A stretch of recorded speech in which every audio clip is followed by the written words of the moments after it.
yarim yildan beri sochim to'kilyapti. Ko'rib qo'rqib ketyapman. Bu bemorimizda yarim yildan beri soch to'kilib ketgan. Yarim yil bo'lgunicha vaqtni o'tkazib yuborganlar.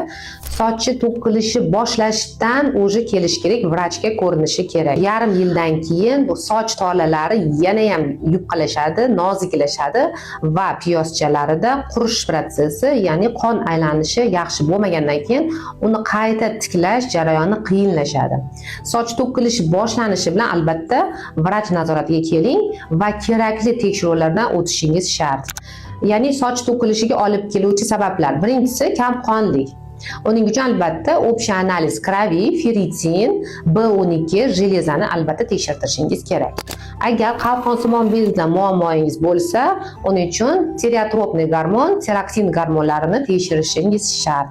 Keyingisi esa soch to'kilishining sababchisi vitamin komplekslarini yetishmovchiligi hisobiga ham, B komplekslar A, E biotinlarni yetishmovchiligi hisobiga ham sochingiz to'kilishi mumkin.